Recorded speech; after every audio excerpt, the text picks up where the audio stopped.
Welcome to another Walter Football video. I'm Charlie Campbell, Senior Draft Analyst. Before we get rolling, I suggest you speed it up to 1.25 or 1.5. All right, let's get into this week's mock. It's what, as usual, always a constant, what I think teams will do, not what they should do. And the value for mock drafts is NFL teams read them.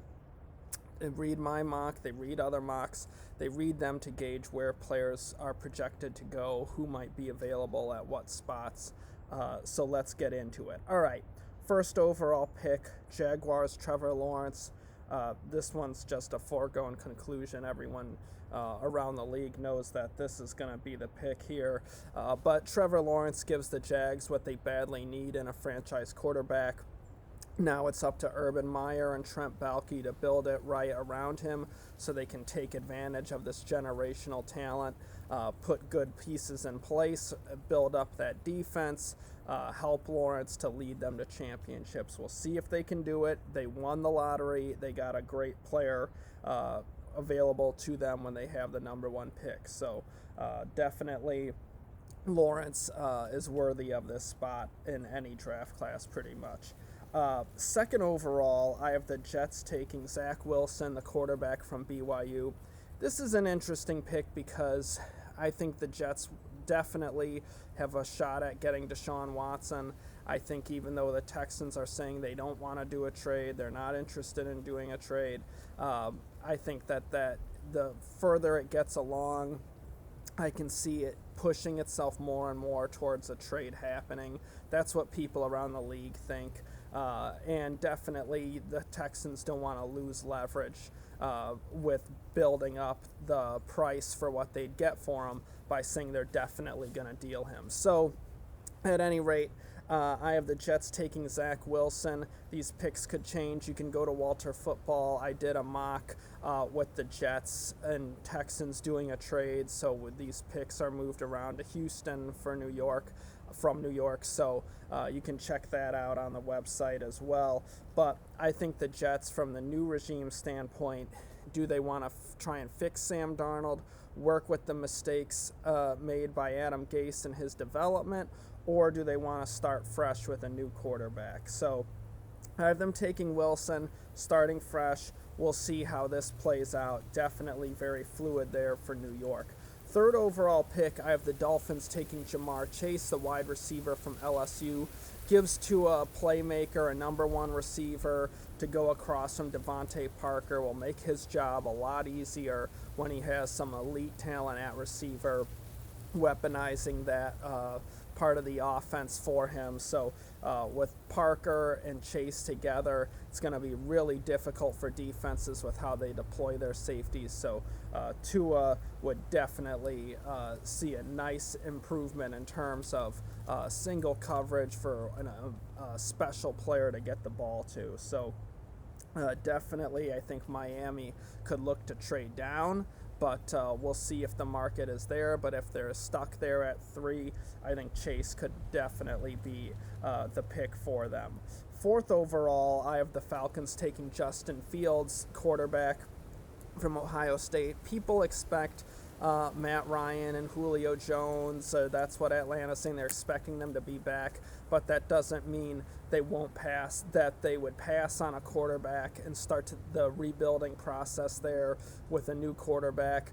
Fields could sit behind Ryan for a year or two, learn from the veteran, and then eventually take over and be that cornerstone franchise quarterback for Atlanta for many years to come. But they bring the local kid back home. I think it makes sense in the long term for the Falcons to go for Fields and get a quarterback considering the age of Matt Ryan. I just think if you have a good quarterback prospect available to you, then you really don't want to pass on that opportunity. Fifth overall, I have the Bengals taking Penei Sewell, left tackle from Oregon. Obviously, they have to improve the pass protection for Joe Burrow. This pick's almost a no-brainer if Sewell gets there for them. They need defensive line help, but there's no defensive line prospects that are as good as Sewell. But you can take Jonah Williams, move him to guard, center, right tackle, and just improve your line at 2 spots if you take this pick. 6th overall, I have the Eagles taking Kyle Pitts, the tight end from Florida. Zach Ertz could be off the roster. They need more receiving weapons for who's ever playing quarterback. Pitts is just such a freak. He's dynamic. He's going to be such a mismatch weapon. Will be a great fit in that offense there for Philadelphia. So you can really hurt defenses with their safeties in terms of whether they're sending extra coverage towards Pitts or the speed with Jalen Reagor on the other side of the field. I think this pick makes a lot of sense for Philadelphia to go for Kyle Pitts. And Pitts has great intangibles, is a great kid. I think with a new coaching staff that wants to kind of insert their own good culture in that locker room, Pitts makes a lot of sense for the Eagles from that standpoint as well. 7th overall, I have the Lions taking Devontae Smith, wide receiver from Alabama. Detroit could lose a ton of receiving talent in free agency. They're going to need to give Jared Goff some weapons to work with. And Smith just is coming off a dynamic season. I know some team sources are a little wary and concerned of taking a wide receiver that weighs in the 170s in the top 10. But in terms of just being a pure football player, Smith is amazing. The guy is a killer on the football field, absolutely destroys defenses, and he was durable at Alabama. So even though his weight is undersized, he didn't show up in Alabama, and he was playing in the closest thing the NFL has to a minor leagues the past few years. So Smith would be a really nice addition for that Lions offense and give them a number 1 receiver to build around, because it looks like Kenny Golladay is probably gone in free agency. Even if Marvin Jones comes back, he's aging. He's playing well. He played well at the end of last year, but they need some young talent at the position. All right, next pick, 8th overall, we got Micah Parsons, linebacker from Penn State, going to the Panthers. Carolina has to replace Luke Kuechly. They really missed him last season. Shaq Thompson's a solid linebacker, but they really need another guy in the middle there. They got to improve their run defense and pass coverage in the middle of the field. Parsons would do that, be plug and play for Carolina. 9th overall, I have the Broncos taking Patrick Surtain, cornerback from Alabama. Denver's needed that number 1 outside corner since Aqib Talib left. Surtain could step in and fill that role, be a nice fit in Vic Fangio's defense. 10th overall, I have the Cowboys taking Caleb Farley, cornerback from Virginia Tech. Great athlete, really good size, speed, but has durability issues. So he's kind of an interesting prospect to see where he goes in the draft, because he's had some serious injuries. He just sat out the 2020 season, but he can really cover based off his last season of film. He did have 2018. His film wasn't as good. So he's a developing player, but he's raw, and you have the medical concerns, so that could cause him to slide. But Dallas needs more cornerback help. If they miss out on Surtain, Farley could be their guy. 11th overall, I have the Giants taking Jalen Waddle, the wide receiver from Alabama. New York has got to improve the playmakers at wideout. They should really look at taking 2 receivers in the early rounds, maybe one in the first and then another one in the 3rd round, or maybe even the 2nd round. But they have to improve their weapons for Daniel Jones. Waddle would be a plug-and-play upgrade, could give them a Tyreek Hill type wide receiver in that offense. 12th overall, I have the 49ers taking Trey Lance, the quarterback from North Dakota State. The writing appears on the wall with Jimmy G there in San Francisco that the 49ers are looking for an upgrade and are ready to move on.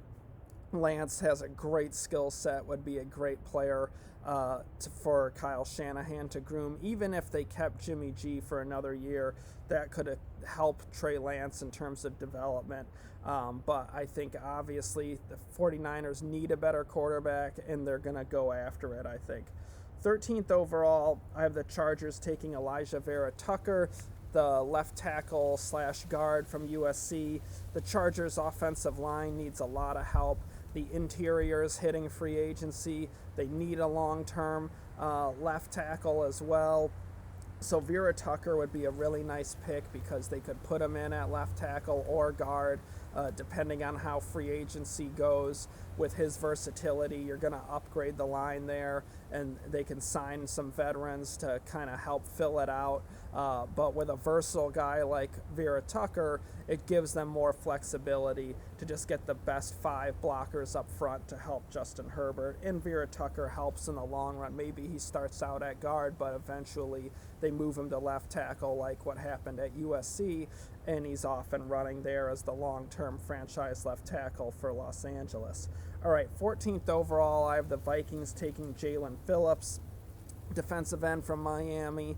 Minnesota could use some youth on that defensive line. Phillips is a good athlete, lot of upside, quick, strong, really came on well this year for Miami, so he'd be a nice fit in Minnesota. 15th overall, I have the Patriots taking Gregory Rousseau, defensive end from Miami. Hurricanes going back-to-back, and Rousseau could really help the Patriots' edge rush. It's kind of declined over the past few years, but give them a bookend to go with Chase Winovich and make things more difficult for quarterbacks.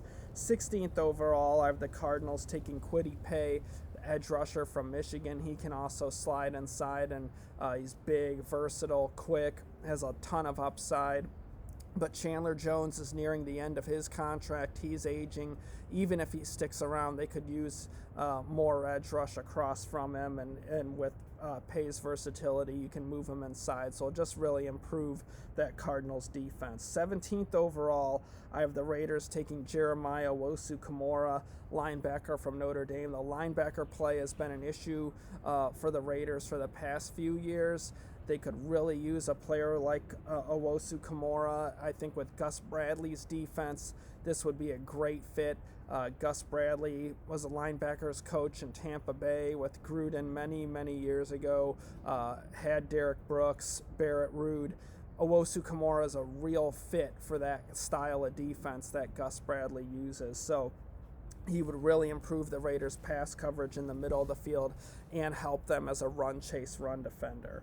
All right, 18th overall, I have the Dolphins taking Zaven Collins, a linebacker from Tulsa. Just a great scheme fit in Miami for what Flores does defensively. Collins can play inside linebacker, outside linebacker, rush off the edge, drop into coverage. With that flexibility, he's just going to be a great fit for what Flores likes to do. I think this pick in the first round here is just such a great fit, and it makes a ton of sense. So he'd be an upgrade for Miami, help improve their defense in a few ways and at a variety of spots. 19th overall, I have Washington taking Terrace Marshall, wide receiver from LSU. They could use more receiver help across from Terry McLaurin. They could use left tackle. They could use a quarterback, depending on how free agency goes as well. So at any rate, we'll see. That will have a big impact on what the Redskins might do in the draft. But Terrace Marshall would be an improvement to that receiving core, give them a receiver with some size and quickness, make that offense just more dynamic and versatile. 20th overall, I have the Bears taking Rashawn Slater, the offensive tackle slash guard slash center from Northwestern. It all depends on how teams view Slater. I know some teams that graded him in the second round because they see him as a guard center for the NFL. And then there are other projections of him being a left tackle. If he's a left tackle, then he could go top 10 because he's got great quickness and athleticism, agility, the feet are superb, but he is undersized for left tackle. At 6'3", 300 pounds, that's really undersized for an NFL left tackle, and I think you've seen it. That length and strength on the edge sometimes can give him some problems when I watch tape on him. So it all depends how high he goes, where teams value the position. But if they have him as a guard center, he's more the back half of the first round. If they look at him as a future left tackle, top half of the first round. So really interesting player to see how that shakes out. But the Bears need offensive line help. stay local, getting Slater with his versatility. They can plug him in either at guard or tackle potentially or center. But the Bears have been inclined to take offensive linemen that are a bit smaller and faster and more athletic under this regime. So I think Slater makes sense in that regard.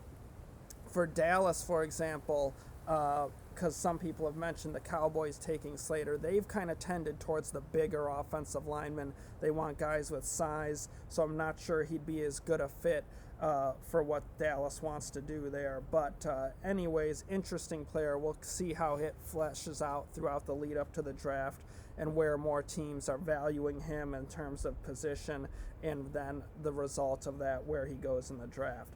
21st overall, I have the Colts taking Sam Cosmi, left tackle from Texas. Anthony Costanzo retired. We'll see if the Colts even have this pick. Maybe it's traded away for a quarterback, but there really isn't a quarterback prospect worthy of going this high after those four go off the board. Maybe they trade up for one of the quarterbacks, but if they stick and pick and they have quarterback resolved and they still have this first-round pick, Cosmi would make sense to fill that void from Costanzo and keep that dominant offensive line play intact there in Indianapolis. 22nd overall, I have the Titans taking Rashad Weaver, edge rusher from Pitt. He's versatile. You can move him inside. I think that's a nice fit for Mike Vrabel in terms of the sub-package rush ability, playing on the outside or inside. But Clowney's hitting free agency. Vic Beasley didn't work out. They need more pass rush there in Tennessee. Gave up way too many points last year. They got to get after the quarterback. 23rd overall, I have the Jets taking Tyson Campbell, cornerback from Georgia. New York needs a cornerback upgrade. This isn't as deep a cornerback draft, so with their second-round pick, they could have a really nice value there, their high second-round pick in terms of running back, edge rusher, wide receiver. They could really have some good options there, but cornerback, it can thin out, and we see a lot of DBs go late in the first round. So when you look at their draft as a whole, I think they get better value by taking a cornerback at this pick 23 than waiting till later on. And Tyson Campbell's a big cornerback. He's got a lot of upside. He's going to start on the outside before too long and be, I think, a solid NFL starter. So he'd be a good value for the Jets there at 23. 24th overall, I have the Steelers taking Travis Etienne, the running back from Clemson. Gives Pittsburgh a real difference maker in the backfield, some more stability there. James Conner's entering free agency. He's had injury issues. Etienne would be a nice weapon for Ben Roethlisberger as a check down guy and the next quarterback to come after Roethlisberger. He's tougher, got tougher between the tackles, got stronger as a senior as well, so that made a difference. So I could see him being a running back that gets Pittsburgh's offense looking more like it did when they had Le'Veon Bell, who was a dynamic runner receiving threat, because that's what Etienne is.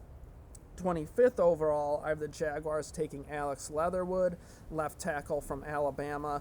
They have to protect Trevor Lawrence. They need offensive line upgrades. Cam Robinson's entering free agency. Even if you bring him back or you franchise him for 1 year and buy yourself some time to decide whether you want to sign him long term, you could take another offensive lineman, just improve that protection for Trevor Lawrence, build up the run blocking. Leatherwood played guard early on in his career at Alabama, moved to left tackle, got better as in his senior year, so he has some flexibility, but he's big, he's athletic, he's quick, he has the skill set, so he just helps solve some varieties of issues for the Jags. Start him out at guard if Robinson comes back. If he doesn't come back, then that's a huge need for them to get a blindside protector for Trevor Lawrence.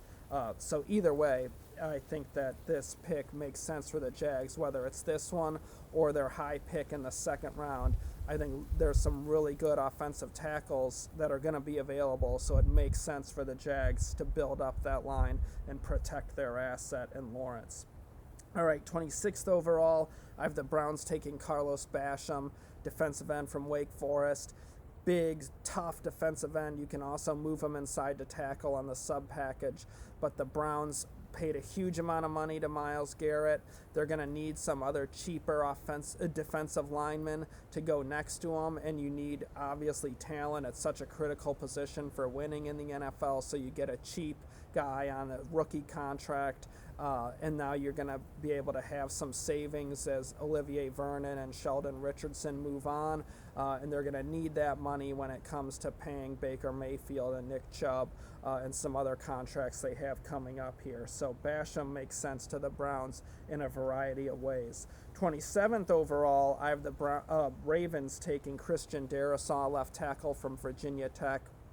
They could move him inside to guard, really improve that pass protection for Lamar Jackson, gives them some flexibility as well in terms of injuries where he could slide out to tackle, but they could use more offensive line help, so it might make sense to just take the best offensive lineman available here if there isn't a good edge rusher. It all depends on free agency as well, who they bring back. So this pick will have a big impact on what happens in March, and we'll see how that shakes out and what needs are really existing after they do some new contracts there in Baltimore. 28th overall, I have the Saints taking Trayvon Moehrig, the safety from TCU. Malcolm Jenkins is aging and declining. They could use an upgrade there. They also have some other safeties coming into free agency here, so this could be a big need for New Orleans in the draft. Moehrig would be a really nice fit in their defense. Strong safety with ball skills, good run defender, really versatile, will help them out. 29th overall, I have the Packers taking J.C. Horn, cornerback from South Carolina. Green Bay has got to get more corner help across from Alexander. Kevin King just had a disastrous season and end to the year. He's probably going to be gone. I don't see them bringing him back, but Horn would be a nice player to add to that defense. He has speed concerns, which is why he's a late first-round pick, but he plays his tail off, is really tough, strong, willing tackler, does a nice job of running the route and preventing separation, has the NFL pedigree from his dad, Joe Horn, who was a heck of a receiver in his day with the Saints. But I think JC would be a nice plug-and-play upgrade for the Packers, and with his experience as a 3-year starter in the SEC, I think he's going to be able to get into a starting role quickly in his NFL career. You just want to kind of protect him a little bit. Don't put him up against the kind of Will Fuller type speed demon wide receivers. Have Horn go up against more of the bigger flanker receivers. I think would be a better fit for him, and that could work well in Green Bay with what they already have there in-house. 30th overall, I have the Bills taking Jalen Mayfield, right tackle from Michigan. I could see Buffalo upgrading that offensive line. Mayfield could kick inside to guard. You can play him at right tackle. You could even try and groom him at left tackle, but I don't think the Bills need that. But I do think they could use more right tackle guard talent in the mix there. Makes sense to protect that asset and Josh Allen. They're going to pay him a huge contract before long, and this will help their running game, which never really got into a groove this past season, but improving their run blocking up front should definitely help get the motor running with Singletary and Zach Moss as well. So late in the first round, there could be good value there for the Bills at the offensive line, and Mayfield would be a nice fit. 31st overall, I have the Bucks taking Christian Barmore, defensive tackle from Alabama. Tampa Bay is going to have a really interesting offseason because they have a lot of big, important players hitting free agency. You got Ndamukong Suh and Leonard Fournette and Chris Godwin and Antonio Brown, and it's going to be tough to bring all these guys back. And one place that they might have to save some would be Suh at tackle. But even if he comes back, given his age and the amount of time he's played, I think it would make sense to take an interior pass rusher like Barmore. He'd be a really nice guy to rotate with Suh and Vita Vea. because Barmore is just a pure pass rusher, tremendous athleticism, speed, has to improve his run defense, showed progress last season with Alabama, especially late in the year in the playoff, but is still needing more development there. But with those two big nose tackle types, you can rotate him in obvious passing situations, improve the pass rush, keep those guys fresh. I just think it makes a lot of sense for Tampa Bay to add some young talent to the defensive line, considering the age of Sue and Jason Pierre-Paul, guys that were in the 2010 draft. So Barmore, I think, would give the Bucs a really nice value late in the first round as well, because interior pass rushers are hard to find. He has a high first round skill set if he was more well-rounded as a run defender, and that's something I think he could learn a lot from their guys in-house and really improve with Tampa Bay, and in a few years be a real difference maker on the inside. 32nd overall, I have the Chiefs taking Liam Eichenberg, left tackle from Notre Dame. I think it would make sense for Kansas City, like the Bills, possibly the Packers, but the Ravens, the Jags, just these teams that could use offensive line help. You're getting good values late in the first round.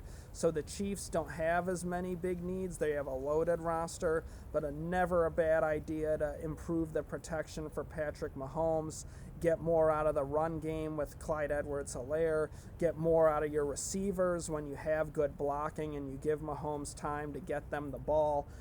Eichenberg is tough, safe player, not the most amazing athlete, not the quickest guy, but he fits Kansas City. You could say the same thing about Eric Fisher. Before long, you could think of replacing Fisher with Eichenberg. You could start Eichenberg out at guard or right tackle. They've had injuries there as well. He just gives them depth and flexibility and potentially a long-term starter at a key position for that team. All right, now let's get into the teams that didn't have first-round picks, go over them. Seattle's up first. I have them taking Pat Freiermuth, the tight end from Penn State. Obviously, Greg Olsen retired. They could use tight end help. They could use another receiving option there, really help the coverage looks for DK Metcalf and Tyler Lockett if you had a receiving weapon at tight end. I think Freiermuth would be a nice fit there in Seattle. The Rams up next. I have them taking Wyatt Davis, the guard from Ohio State. I think obviously Los Angeles is going all in on Matthew Stafford to put that many picks into a 33-year-old quarterback. You better keep him healthy. He's had back injuries. Davis has the potential to be a really, really well-rounded, rock-solid guard. He's a beast in the run game. He's going to help Cam Akers have a huge second season. They're gonna have to work with him and develop him in pass protection, but he has the potential to do it. You're not going to get flawless prospects in the second round, late in the second round. All these guys are going to have developmental issues to work through, but I think this is a good value for the Rams to give them an interior starter and a guy that, as a run defender, is going to be a plug-and-play upgrade for them. Now, last up, we have the Texans in the third round. I have them taking Greg Newsome, the second cornerback from Northwestern. He has a first-round skill set. He can really cover. Man, he's got size, speed, really nice player, but he's had major injury issues throughout his time at Northwestern. So, with that being the case, he could slide into the draft somewhere in day two. It all depends on the medical. Some teams could flunk him medically, and that could cause him to really slide. But others could say this is a great value in terms of the caliber of player we're getting here. So definitely the Texans, I think, have to take a chance some to try and improve the roster. The talent on that roster was so severely depleted by Bill O'Brien. So I think they have to take some risk, maybe take a guy that has a really good skill set but had some bad luck with injuries or maybe other concerns in college. But they got to improve that roster and really up the talent there. And in the third round, getting a guy with a first-round skill set, even with some injury issues, I think would make sense for Houston. So that's this week's mock draft. In the off season after the Super Bowl, the mock goes up on Mondays, so I'll have a mock video for you guys every week, early in the week. So keep that in mind. That's kind of how the schedule goes up through the draft. So every Monday, new mock draft updated on walterfootball.com, and Waltz is updated during the week as well. We do not stop. We go 24/7 on these, and all the position rankings, scouting reports, hot press news, all that stuff. Check the links below. We're going to have tons of updates for you. Thank you guys so much for watching. Please like the video, share it with your friends, and subscribe to the channel. I really appreciate it. Thank you guys. I appreciate you. Take care and be safe, and I'll be back with you soon.